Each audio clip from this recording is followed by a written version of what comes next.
Hey, man. What's up? Hey, we talked about it. This is the Zhu episode. Okay. Zhu? Yeah. So have you ever heard of Operation Highjump? This is an alien thing. This is an alien thing because Zhu means flying saucer. Are you joking me right now? Is this an alien thing? I mean, it could be. It could be an alien thing. Yeah, it's got a zoom sound and operation in the name. Operation what? Highjump. It's hard to get waterboarded in Antarctica too. The water freezes so fast. It's just icicles dropping in people's face. Guys, We forgot to tell Antarctica about the World War. a colony of technologically advanced dwarves. How many times do we got to nuke your chest to give you the breastplate of righteousness? Things I learned last night.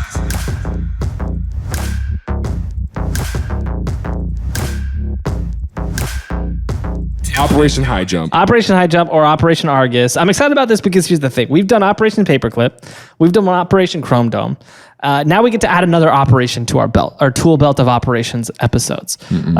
Next is Operation by Hasbro. That was pretty funny.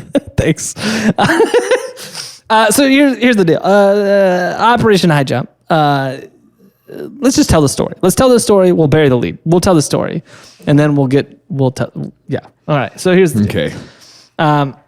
Is it in the desert? No. It's the exact opposite of the desert. Is it in the 60s? Nope. Oh. Go ahead. 1946. The United States military put together a team. Fresh off their World War II victory. Yeah, they said, what are we going to go do now? Just riding the high of winning World War II. Yeah, they had an interview with Rolling Stone magazine, and they said, what's next for you after that major success? I'm going to Disney World or whatever, you know? So they put together this plan. If you didn't know, here we'll roll it back a little bit before this. There was a guy by the name of Richard E. Byrd. You might know him more with his title, Rear Admiral Richard E. Byrd. He's a famous admiral of the United States Navy because he had done a few important things. He was one of the first military. He was involved in one of the first military operations to test a transatlantic flight that was before World War II, between World War I and World War II. Okay. He flew across the Atlantic Ocean. Everyone was like, "Oh my gosh, they're like, that was whoa, super cool that you did that." Yeah. And he did it again, and everyone's like, "Yeah, I already did that." Wait, when he flew home, he flew home and he was like, and they were like, we weren't as impressed with this part. You already proved you could do it. It's not as cool that you just did the same thing again. No, you came back. So then what he did instead is he went to the North Pole and back. And everyone's like, oh my gosh, you went to the North. That was crazy. Yeah. Like, that's crazy that you went up there. And he's like, yeah, I saw a lot of Santa and everything. Yeah, very snowy. The elves were there. And he came back and everyone's like, whoa, that's so cool. He flew back up again. People were less excited. Yeah, they were like, oh, you're going to do that again? Yeah, like, oh, see, man, you did this last time. He's like, you ever been around a 6-year-old?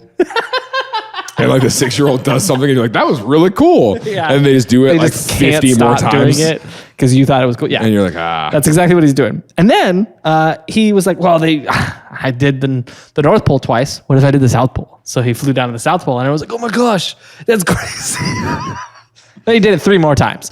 And everyone's like, okay, we're getting tired of this South Pole stuff. Like, isn't there somewhere else you can fly? Do something different. Go to the East Pole. East Pole. And so he set off for the East Pole, right? He's trying to find it. Rumor is he's still flying to this day. He's like, if I go east far enough, eventually I'll find it. The East Pole. He's still going.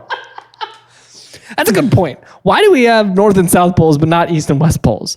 Obviously, I know there's the magnetism thing or whatever, but like for real, like if we picked a spot that's North Pole and South Pole, how haven't we picked an East Pole and South or West Pole? An East Pole and West Pole? Because we didn't pick the spot where the pole is. I mean, no one looked at the globe. I know there's that, but I feel like we should pick an East and West. I think the West would be in Missouri, right? Let's call it a day. The East is Israel. Let's call it a day. I know that there's the magnetism stuff, okay? You don't have to It's whatever. Okay, so he spent a lot of time in Antarctica because he thought it was super cool, right? He saw penguins and he couldn't get enough of them. So he kept going back. World War II starts, and he kind of got busy with war. So he stopped going to Antarctica. Yeah. He's like, dang it, this is really cutting into my Antarctica time. But before the war, he had filmed this video to pique young people's interest in Antarctica. And so he, with the help of the U.S. Navy, was like, Antarctica's super cool. You should come research Antarctica with us when you grow up. That was the video. And they just shipped it off to schools around the country. Oh, this is real. I thought you were joking. No, this is 100% real. Okay. And so there was a bunch of footage of him in Antarctica. He created a timeshare commercial pretty much for Antarctica. Yeah. Be like, when you graduate high school, come join me in Antarctica. Look at this wonderful resort. Yeah. And so they get interrupted by the war. The war happens. It ends. And then he's like, hey, remember Antarctica? And then he goes to all... And people are like, we totally forgot about that. Yeah. We didn't loot them in on the World War at all. Yeah. we forgot to tell Antarctica about the World War. You think they'll be mad? That's why the official title of World War II is World minus Antarctica War II. They forgot to loop them in.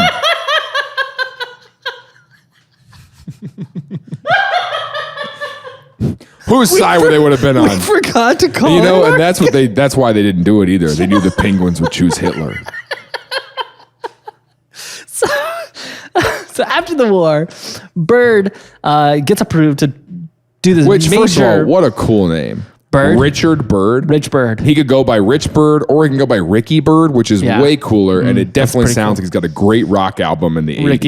Ricky Byrd. So Ricky Byrd, he goes to the Navy and he's like, hey, remember Antarctica? And they were like, oh yeah, you did so much cool stuff going there. The first time was really cool. The other times were like, meh. No, whatever. But it'd be cool if you did that again. Would it though? Every other time you've done something twice or Not more great. than twice, it's been awesome. So why don't you do that? And so they said, oh, we've got that video. I wonder if any of the youths that saw it before the war would be interested in joining you. They were. The youths. He took 4,700 people to Antarctica. Whoa. What? So on one trip? Yeah. So on one trip? Yeah. So this was called Operation Highjump. This was called Operation Highjump. On one trip, 4,700 people. So this was there was a few things happening on this, but the largest portion of this was a research mission to Antarctica to study. Yeah, to see how many come back. What, like 4,700? There's a few things they were doing. They were studying the environment. They were studying how they could build a base there. How do you coordinate travel for 4,700 people? Well, you log on to Trivago. The town of that's bigger than the town I grew up in. Yeah, that's pretty fair. It's a lot of this is a lot of people. So this isn't an alien thing. Well, yet I should give you time. Okay, so 4,700 people. Yeah, so 4,700 people. It was a research thing. They were studying, the environment and learning more just about Antarctica in general. Yeah. Like general science stuff. But also they were studying, what would it look like if we built a base in Antarctica? Could we pull that off? Could we do that? Huh. And then they were like, also, we want to study if we were in a war with Russia and they attacked us through the Arctic, how would our soldiers do in Arctic conditions? So they did like training missions for having to go up through the Arctic and engaging the Russians through the Arctic. And then there was also some other side that was questionable. That was... We'll get to that. But yeah, this was a huge mission. So for this research mission, what was labeled publicly as a research mission, they brought 4,700 people. I don't like that. They brought 4,700 people. Civilians. No. Well, they were soldiers and researchers. And researchers. They brought USS Destroyer Henderson, USS Tanker Cacapon, USS Tanker Canisteo, USS Destroyer Brownston, we'll just say 2 submarines, 3 supply ships, 2 icebreakers, an aircraft carrier, and a few dozen airplanes. And a partridge in a pear tree. So this is a Navy, they took a fleet. This is a full Navy fleet coming down to Antarctica for this research mission. And so it's an 8-month mission. They end up calling it 4 weeks into it. And, oh gosh. They come back and how many people came back? 4,699. One person died. Oh really? Yeah, it was cold. He got a cold. He got a very severe cold. No, he got frostbitten or something like that. That's what they say. That's what they say. On the way back, a reporter hitched a ride on the aircraft carrier. Well, because he was down there? Yeah, he was just in the He's area. like, oh, thank God you're here. I've been stranded in Antarctica for several years. He rolled by on his boat, rolled the window down. He was like, I'm a reporter. It's the New York Times. It's TMZ.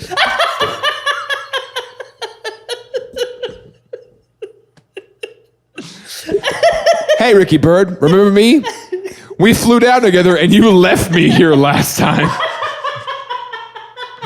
It's been 3 years. I missed the whole war. Well, you don't know that yet. Has anything happened? Yeah, what's happened?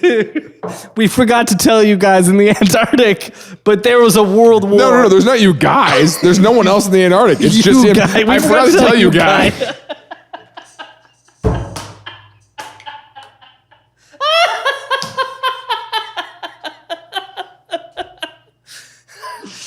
So a reporter is somehow with the group. Yeah. Okay. And he jumps on board the ship. Wait, did he really roll up on a different boat? Yeah, I don't know how he got there. Somehow he ended up on the ship. Maybe he flew because it's an aircraft He didn't carrier. leave with them, is what the point is. No. Okay, somewhere along the journey, he joined them. Somehow he ended up on the ship. And now they're back to 4,700 people. Yeah, and so this is Admiral Byrd's 4th trip to Antarctica, right? And he said that there was a quote that came from him in this interview with this reporter on board the ship on his return to the States. And in this report, he said, I'm not trying to scare anyone, but the United States military needs to prepare itself for the cruel reality that in case of a new war, we need to be prepared to be attacked by planes flying over both of the poles. What he meant by that has been extrapolated upon quite a bit. Okay. Some people say that he was saying this is just forces that are becoming capable of taking a trip over one of the poles to get to a destination. Because at that point, they never did that. It was too long of a trip. Right, so they would arc around somewhere or take a stop somewhere along the way. Sure. Other people think that what he was saying was that there are enemies that have the capability now to travel over both poles in a single trip. Like, go all the way around the world. Yeah, circumnavigate. Yeah, there's people who've been able to do that for a long time. Just in really? like hot air balloons. He saw Lawn Chair Larry. No, I'm talking about like I was making an around the world in 80 days reference. Oh, there you go. You know, but as if they did it in one continuous trip all the way around the world. That's what I thought when I first heard that title. Yeah. So, and there is a legend that after this he was institutionalized. I haven't found anything to back that up. Okay. Then he came back and was like, they can attack us from all over there. Yeah. So, and then, the legend says he was institutionalized after that. I haven't been able to substantiate that claim. I don't know. He might have been. But I do know he stopped talking about that after that report. That report's the only place he mentioned anything like that. And they were like, stopped saying stuff like that. Never say that again. Yeah. They were like, whatever you just said there, don't say that. And he was like, which thing? I said they were like, can you edit that out? And he's like, who are you pointing to? What are you talking about? Hey, thanks for checking out this episode. If you like our show, make sure to leave a podcast review in whatever platform you use, or if you're on YouTube, drop a comment. If you want to listen to another episode, my favorite right now is Jose Canseco. It's this guy in the MLB who really brought steroids mainstream for the sport and did a lot of other just absolutely insane stuff. And there might be a little bit of aliens in it. So check that episode out. It's one of my favorites. But thanks for being here.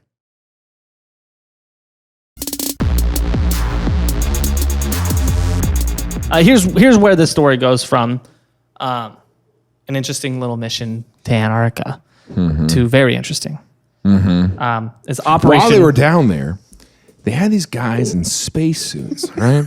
And they're jumping around Antarctica, and they've got a flag that holds real still, right? They got it all on video, and they were like, 20 years later, we're going to release this and say we went to the moon. Pretty close. Did you see the energy just drain from me when they were like, well, pretty close? You should know by now that if I say pretty close to you, you're Nowhere really near. far. About 10 years later, in 1958, the United States military launched what was known as Operation Argus. Okay. And in publicly declassified documents, this operation was an operation to detonate nuclear bombs at a high altitude in order to create an artificial radiation belt around the Earth, the whole Earth. And that radiation belt, in theory, would cause enough radiation to an intercontinental ballistic missile that if it flew through that belt, it would get disabled while it was in that belt and could not continue its flight and would then crash land. Okay. So, Ricky Byrd theorizes that someone could launch a missile over either of the poles. They could He launch said fly a plane. Oh. He said fly a plane. Or he said fly, I think he just said fly, not even fly a plane. He said they could fly over the poles. So they could, attack us long range. And then they're like, well, what if we made like a little microwave belt? And Then they can't fly through that. Yeah. Yeah, so basically they're trying... What if, how like we've got like this bug spray that like there's a little bug up there and I can spray that bug? Can we like put like a radiation bomb spray? This just sounds like something that would be like completely... Essentially what they're trying to do is create a force field around the globe on the side of America where all their enemies Everyone else can just get nuked. Yeah, but we have a force field is what they were trying to do. Which sounds like a crazy idea because it was. Right. And so what they did in That's what I mean is that people higher up in the government are just like, hey, military. Like they're spouting out stupid ideas. Like they're just like, could you like make like a force field that like when the bomb flies through, it gets stuck in the air. And then someone in the military has to legitimately spend a month of their degree earned life trying to figure out if it's possible. Yeah. And then they were like, well, I guess it could maybe be or possible. Like the government's and they're like, just sweet, spend $1 billion testing it. Yeah, for real. And there's like, put a bunch of money toward it. Like, I don't know, maybe, is there any way to like put, I don't know, bleach in your veins or something? Like whatever. They say stuff and they go, would that work? Yeah. So and then the government's got to be like, I guess we could try. So what happens in 1958 is they've been theorizing this for a while. And then in 1958, in about a week-long period, the U.S. military drops 3 nukes in Antarctica. And then all of a sudden, on that last nuke, they got rid of all the evidence, burned all the documents, all the tapes, all the evidence of what they did. And well, you know why? Declassified the radiation belt story, which is fishy. Well, I was going to theorize the reason they did is because they launched 4 nukes. Right? 3 of them landed, and the first one got caught in the belt. Like mission accomplished. It worked. Yeah. A radiation belt. It worked. Yeah. They're like, I'm calling this the belt of truth. Now, if you guys can get started on the breastplate of righteousness. How many times do we got to nuke your chest to give you the breastplate of righteousness? Jeez. What is with you? Why did you send me a picture of God's armor this morning? Why did you do that? You sent me a picture of God's armor. Someone tweeted that, and I thought it was really funny. It said, "This is my phone background." I saw someone tweet it, and I was like, "That's a really funny picture." Of the armor? Okay. So anyways, so that happened, right? Yeah. Well, some questions have arisen about these two operations and their connection. 'Cause, Sure. Since then, nothing's happened in Antarctica, pretty much at all. And there's been a pact to never nuke anybody ever again. And we're like, we're not doing that, anybody. Everyone, Ever, yeah. And then there was this split And up of every Antarctica. country is like, you're the only country that's done it. And they're like, but we're not doing it. No one's going to do it anymore. No one's doing it anymore. No one's doing it. It's not cool anymore. Yeah, we're not. Yeah, no one. Anyways, so. No one's doing that anymore. That's so. It's so 1944. Wow, dude, no one's doing that anymore. You're the only ones that did it. So they split up Antarctica, and Antarctica went to a bunch of countries, and they all got little pieces of the pie. Yeah, I didn't know that. Yeah, they did. So if you look at Antarctica, maybe I'll grab a picture for you. I didn't know Antarctica was claimed. Yeah, so they split up their research borders. So everybody in Antarctica got a little piece of the pie, and they are legitimate pieces of the pie. Every country kind of got a piece of the pie. You got Australia, Very New equal Zealand, slices, too. Norway, United Kingdom, France down there in the corner. What did you just say? France. If you look at the font, that F looks like a P. It's France. Okay. Argentina. Wait, are we sharing? Yeah, there's some portions where there's a split. It's not an equal, like you got little portions of it. And then there's an unclaimed. They call it West Antarctica. And that's legit. Did the United States not get any? No, yeah. They were like, you guys nuked it. Like, that's not cool. You don't get any. None Really? For you. I think they do research in the unclaimed land, and then they go do research. Argentina doesn't get any to itself. Argentina is She was straight like, up. yeah, but we want some. And they're like, well, you can come to our area. Yeah. And they're like, but it's mine. And they're like, no. Not really. Argentina's is just inside the United Kingdom's territory of it. How odd. There might be a reason for that. Sure. You'll find out.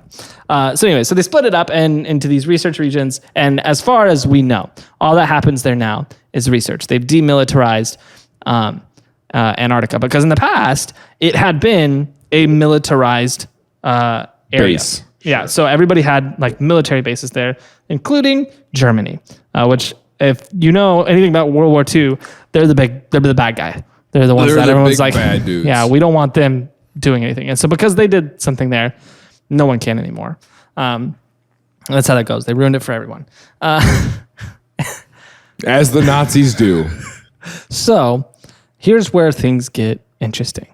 There is a theory, and by theory, I should say there is... There's a fact, a hard, There's true a hard story. fact. There's a Soviet document that was released, that was declassified in the 80s from a veteran who was present on Operation Highjump. Highjump. Okay. He was present on that mission. He got captured by the Soviets and interrogated. In Antarctica? I don't know. I don't know. Oh, just at some point. Okay. Probably in Ohio. I thought he was he was just out there in Antarctica looking around, sees a shadow of a figure, and he's like, I can't tell if this is a penguin or one of my buddies. Or a Soviet. And then a Soviet comes up and is like, you come with me. It's a Soviet Russia. It's a Soviet. That's their little their little snowmobile thing. There's they got windows. Yeah. He's got roll-up windows on a snowmobile. It's the Soviets. Yeah. So he was getting interrogated, and in the interrogation, they asked him all these different questions about everything he experienced. It's hard to get waterboarded in Antarctica, too. The water freezes so fast. It's just icicles dropping in people's face. Yeah.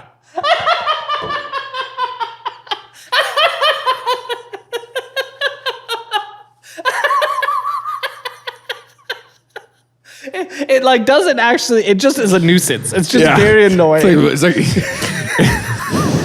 It's like someone pouring crushed ice on your face. yeah. It's like, have you ever looked up when it's raining and you're just like, stop. yeah, it's that. So he's getting interrogated, and it comes up Operation Highjump. And they're like, what did you do there? He says, well, we did some research. We did some military stuff. But then there was the battle. And the Soviets were like, tell us about the battle.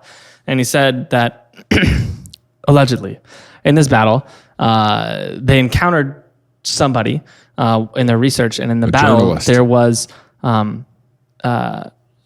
flying machines that were unlike anything he had ever seen. And they engaged these, but they were obviously much more technically advanced, and they retreated and they left. They left the whole This is continent. in Antarctica. In Antarctica, in the middle of Operation Highjump. This is why they left. Right. Is what he's saying. So they got engaged with these Unidentified flying objects. yeah, I think he does call them saucer-like objects. Okay. Right? And then that's the reason they left. And then that's the reason why a few years later the U.S. nuked it, is the theory. Because they said whatever's there needs to not be there anymore. And that the theory also goes that that's what But they waited 12 years to nuke them? They're like, we're going to let them kind of hang out down there. they gave him a couple You're telling me there's aliens They down said- there? Oh, man. They said, And you don't that's- know who you're messing And with. that's government red tape is what that is. You know, they were like, we should do something about that. They get started on it immediately, right? Takes them 12 years. And then they were like, all right, we're ready to... It's time to nuke him. Hey, we're ready to do something about those aliens in Antarctica. And so I was like, what are you talking about? Oh, shoot, that was the last president. You know? That was the other one. Okay, so it's a crazy idea. So it's aliens. The idea was that Rear Admiral was talking about that when he said that they can fly over both poles. Is he saying that this is a ship those that's flying fast enough to things. fly over both poles? And so we need to be prepared for that. And that's why he was institutionalized, allegedly. So there's a few theories about what happened here. You want to talk about them? Yeah, you're going to do that head thing the whole time? Yeah, so There's a few theories. There's a few theories about what's going on here. So theory number one. Theory number one. Obviously, aliens. Obviously. We don't have to spend a lot of time on that because You get it. yeah, you understand. They encountered some aliens. You know what an alien is? Flying saucers. You got it. Yeah, they encountered them, and then they got in a little firefight. Apparently, the aliens had a base in Antarctica or something like that. I don't know. I don't know what the idea is. Here. You get it. Yeah. We don't have to spend a lot of time on it. Again, and I say this about aliens before too. If that's just where they landed, Yeah, you know? they'd be like, man, there's nothing on this planet. What? They would land there and say, man, there's nothing on this planet. That's what I'm Let's saying. start researching. And they would go, all right. Yeah. So theory number two, this is one that's pretty interesting in my opinion. You're going to hate this. It's the hollow earth theory. I don't know if you've heard of this. No. But the theory basically goes that the earth is hollow and the access point is in Antarctica. So here's a picture of, this is a satellite image of what Antarctica really looks like. So there's just a giant hole in both the poles, north and south poles. There's a giant hole that leads into the earth. And that's where the dwarves live.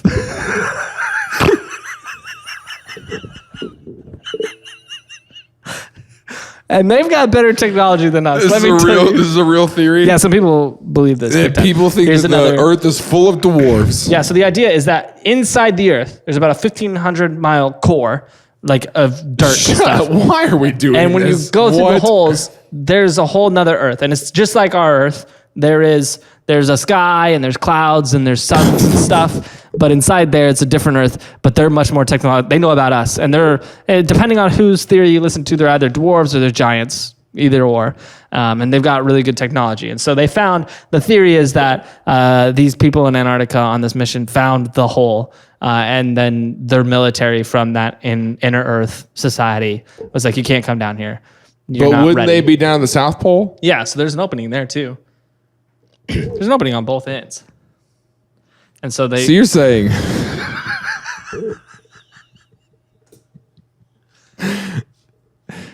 You're saying inside Earth's butt is a colony of technologically advanced dwarves or giants that They're either really short or really tall. We're not sure. that emerge to fight sometimes. Yeah, well, they're protecting it. Because here's the deal. This is the Garden of Eden. So those are the angels protecting the entrance. That's what I thought. Now, if pull up your chart. They believe that this is Garden of Eden in that. Some in that people thing. because I was literally about to say, like, is this Pangea? Earlier. Interesting. And so that was a theory I had. Yeah. And so now everyone's got a little piece of the entrance. Okay. Go back to the... Except for Prance. Prance, if you notice, their piece of the pie doesn't go all the way in. Germany's not allowed. Yeah, Germany. Go back to... Why would what we found out later explain why Argentina isn't allowed to own their we're own not part? on that theory yet. Oh, I thought everybody like, yeah, the Argentinians. The Argentinians? I think that's right. Argentini people. They're the inner Earth people. The inner Earth people are Argentinians.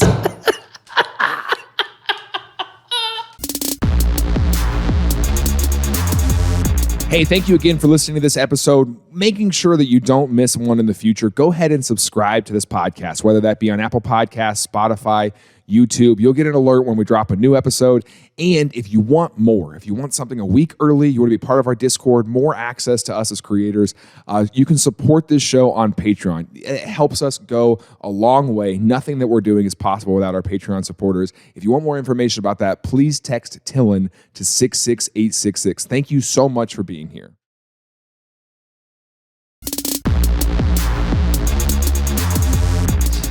Go back to your Hollow Earth graphic here. This is so stupid. So some people, the proof that people have for this is because... It's nothing. It's absolutely nothing. No, they do. And the proof that people have for this, I think it was in the 80s. There was I can't remember what country it was. I want to say Russian, but I'm not positive. A Russian trip to the moon. And they messed up and they accidentally hit the moon pretty hard with their rocket. And when they hit the moon, the description or the quote is, "It rang like a bell for years." It just rang like they hit it and it was hollow. There's a scientific explanation for it that I don't remember, but long story short, something about the Is this a real story though? Yeah, it really happened. It really happened. That the moon rang. Yeah, it rang like a bell. Something about the seismic activity and the gravity on there is different than ours. So the contact with that made the reverberation through the whole of the moon last way longer as it passed through the whole planet, or I guess moon, and it rang. Or it's hollow.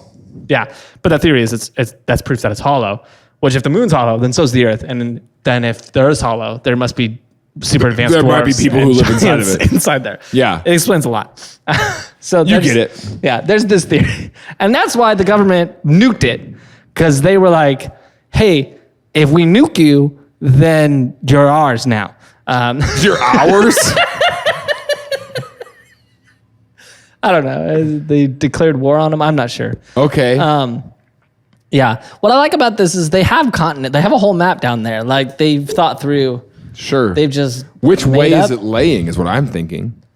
Well, it's a globe inside there. Well, so, I understand, but like... So here's the idea. So if is that all water that is in the inside there that we're seeing? Yeah. So here's what you need to picture, all right? You got a beach volleyball.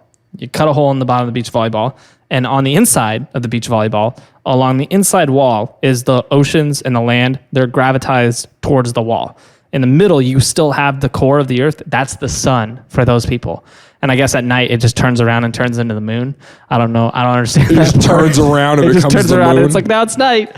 I don't know what that idea is. But essentially, you're now in an inverted Earth scenario where the sky is going in towards the core and the Earth is going out towards the Earth. Got it.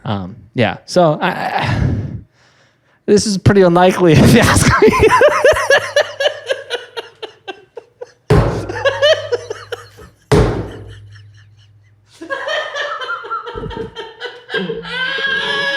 I was not expecting the helpless eyes as you look up and you go, pretty unlikely if you ask me. Jeez. All right, but there's another theory that involves Argentina. Yeah, so here's the other theory, and honestly, I think this is the real one. Okay. So, you remember Operation Paperclip?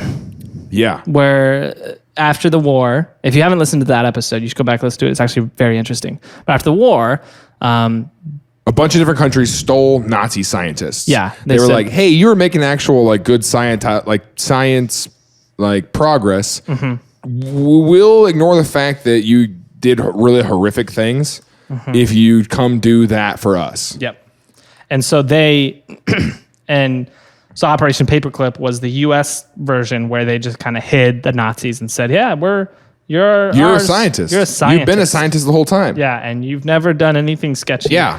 And that's where we actually got to space. That's how we got to the moon. Was a Nazi scientist pioneered our space our stuff. rocketry Yeah. capabilities. That and that cultist actually. Yeah, that's right. From another. What was that guy's name? Aleister Crowley.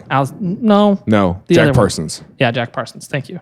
So, anyways, here's the thing about the Nazis, though, and we have record of their plans. There was this thing that the Nazis were trying to do called the Wonder Weapon, which was basically like the weapon to end all weapons. Right. And that is a large reason why we began working on the atom bomb, because that was the closest thing we could come up with to what we thought that they were working on. But they were working in a lot of different areas. So they were working in like missiles and stuff like that and bombs. They were working with guns, like weird guns. They're also working with weird bell and saucer-shaped planes or aircraft. So we have the plans for these. I think we also talked about this in Operation Paperclip, though. We might have. Yeah. We might have. So we have the plans for some of these, and I don't think that this is the original plans. I'm having a hard time finding the original plans, but we don't know if these have ever been built.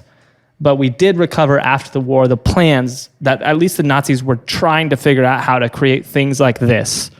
Here's another artist rendering of the bell-shaped craft that they were working on, which kind of just looks like the furnace from Home Alone.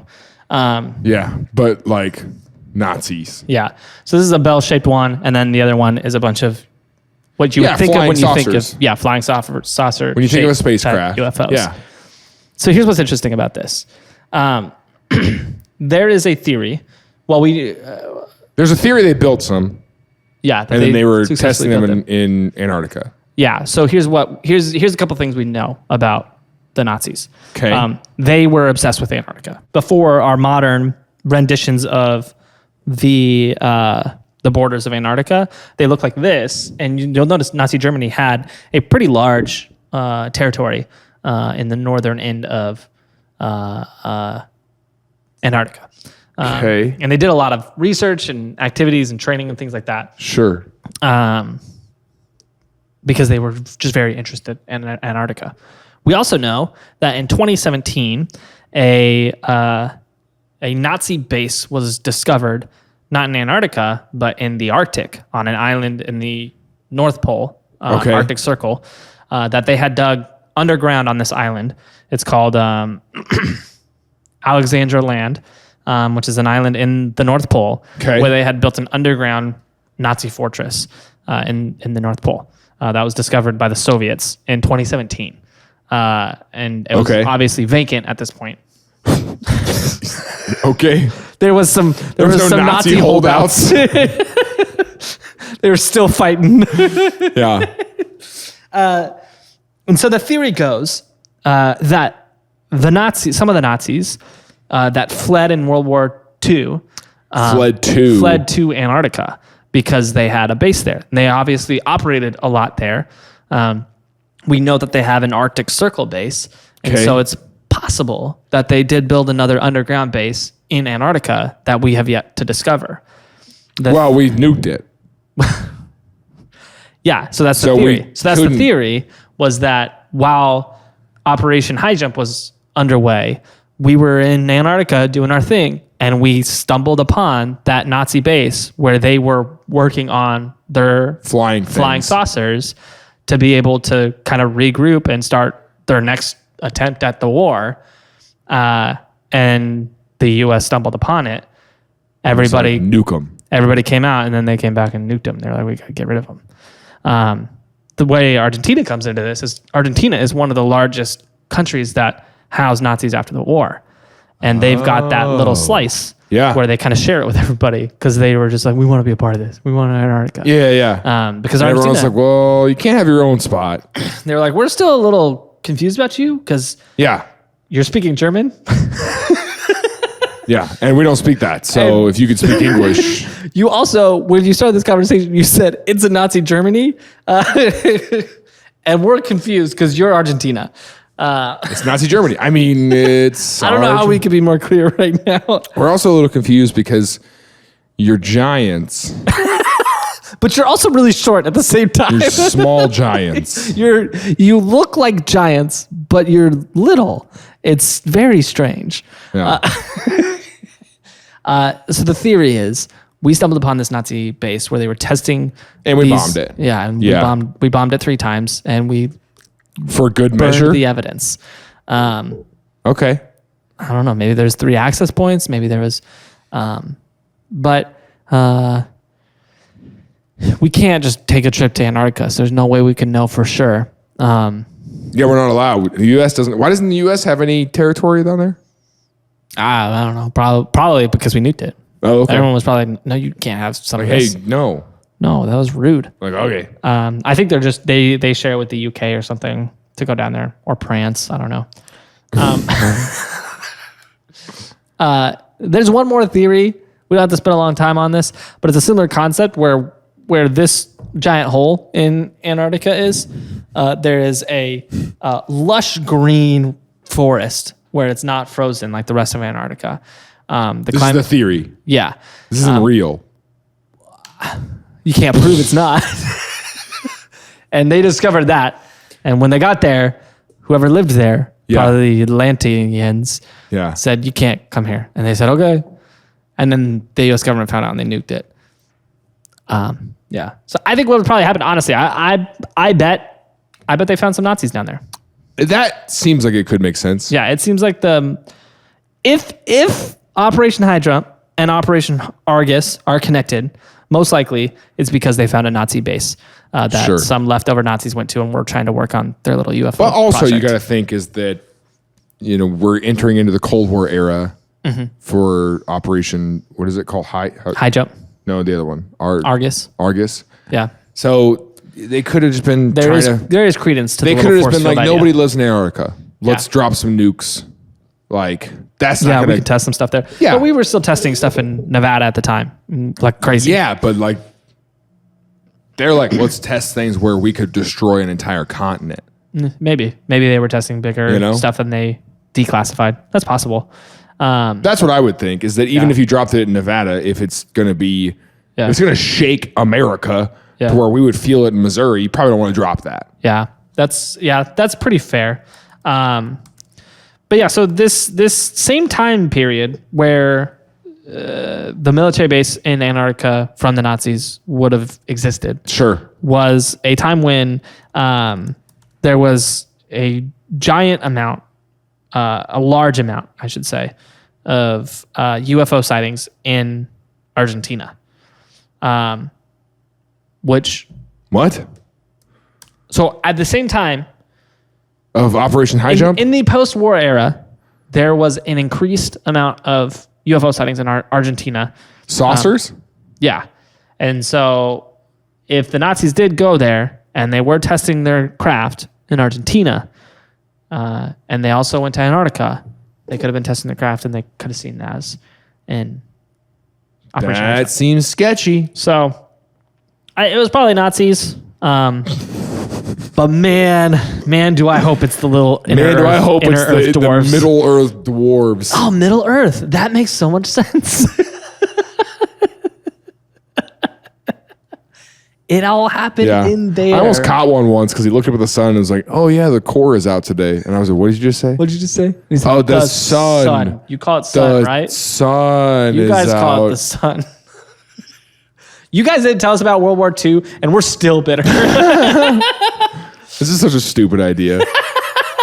This is such a stupid idea. Here's what's really wild about this. Yeah. Every night, so it's like a cultural thing. I think this country here is called Advadabar. You can see that's why this is stupid. Advadabar. Every night at Vadabar, it's a cultural phenomenon. The whole inner globe nation of Vadabar.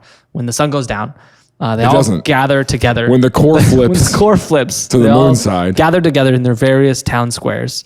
And they're criers. They have a tune that they sing. A tune. Yeah, and they sing. have a tune They all that lift they up their sing. voices and they sing. And the whole inner globe sings this, these dwarven giants. And it echoes and reverberates across the inner globe. So if you're standing at one of the portholes of the planet, all you hear... This is the longest fiddle off I've ever heard in my life. It's the Fiddle Off. I'm like sitting here trying, I'm just like, get to it. Hey, thanks for watching Things I Learned Last Night. If you like this episode, you can watch more right here, or you can watch some highlights. Don't forget to subscribe and like this video. It helps us out a lot. Also, leave a comment below, and we'll see you next week.